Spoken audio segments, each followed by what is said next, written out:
This is not our war. The United States is not in a war. Ukraine is in a war. We happen to be in the role of the only country in the world, with the only leader in the world, that can actually bring Putin to a table to even discuss these things. Welcome back, everybody. 19 minutes after the hour now. This is a Fox News alert. As you know, President Trump trying to broker yet another peace deal. But rather than applaud the push for peace, the far-left media is attacking the president. I believe that the humiliation for the United States, the loss of credibility and reputation yesterday in Alaska was much worse than the botched withdrawal from Afghanistan. That meeting was a disaster. It was an embarrassment for the United States. It was a failure. Putin got everything he wanted. I mean, first of all, he wanted that photo op, right? But Vladimir Putin got out of this summit meetings not only the nice photo op on the red carpet and in the presidential limousine. What he got out of it was essentially a free pass to continue the war for an indefinite amount of time. Well, that Chris Murphy is a walking soundbite for his party, never off message, no matter what happens. Now, what they do ignore clearly is that under the Biden administration, there was no end in sight for the war at all. But even as President Trump prepares to meet with Volodymyr Zelensky and European leaders tomorrow at the White House, at least there is some hope that maybe, just maybe, the war might end sometime soon. You know, Katie, I mentioned Murphy because this is the thing about Democrats. If nothing else, they are disciplined. They stay on message. You rarely see anybody stray off the reservation because they know they have a talking point and they will run with that talking point no matter what, even in spite of the fact that we're all out here. We can see with our own eyes the president's trying to make something happen. Yeah, the freak out over this from Democrats is just an indictment of their own failures when it comes to the politicians they supported and the issue of Ukraine. So Barack Obama loses Crimea under his watch to Russia. Putin invades and takes Crimea with Joe Biden as the vice president. Then you have Joe Biden with the Ukraine portfolio saying NATO, they can't join NATO because Ukraine is too corrupt, too corrupt, too corrupt, while his family then goes and engages in the very corruption that's preventing Ukraine from joining NATO, which would have prevented them from being invaded by Russia.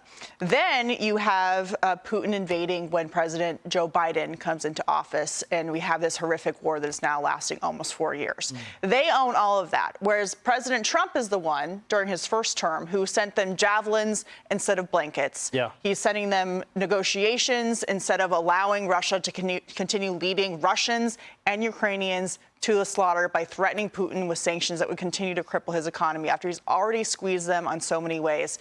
India sanctions, the EU deal with $750 billion in energy that they buy from the United States. So they're freaking out because the president is getting results here, and they don't want to talk about their record when it comes to Russia and Ukraine because it's a very, very poor one that Putin is winning. Especially if he can push this over the finish line, Anita. Any expectation for anything big this week? What do you think?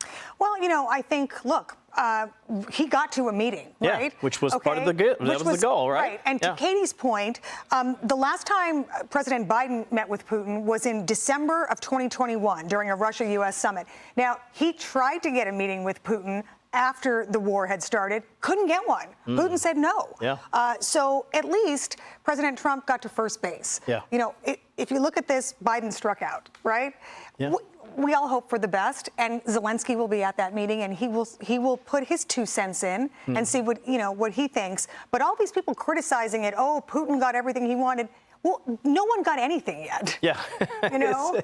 It's still going on, Jason. I mean, let's be honest. It's easy for the mockingbirds to say, look at the optics, this, that, and the other. I don't care about the optics. I care about results. And I think that's the position the White House would take right now. Well, I think Katie did a good job of laying out how devastating it had been under Obama and under Biden. And I heard this Democrat, and I had to watch the tape a second time saying, the idea that Donald Trump met with Putin was worse than Americans dying on the withdrawal from Afghanistan. Are you kidding me? They are so disrespectful of our United States military, where you have literally all of these people who lost their lives on the botched withdrawal, and you're comparing that? That is just absurd. Look, Donald Trump has given us the best chance for peace that we have seen yet. And he's doing everything he possibly can. This game isn't over yet. Right. The United States of America is the military and the economic superpower. That's and right. as we've been talking about, Kevin, you and me, the superpower card can be played Absolutely. in shutting Russia down to make them a third world country, essentially. So don't think that Donald Trump is just rolling over. He's doing more to create peace in this world, as exemplified by the 6, 7 other wars that he got rid of. That's right. That creating a chance for peace, real lasting peace in Ukraine. And, Yeah, go ahead. I wonder what the parents of those U.S. soldiers who were killed in the Afghanistan withdrawal think when they hear something like that, that this meeting was worse than the withdrawal. It is such a slap in the face. Yeah, it's just the indignity of it is beyond the pale. Hey, Sean Hannity here. Hey, click here to subscribe to Fox News YouTube page and catch our hottest interviews and most compelling analysis. You will not get it anywhere else.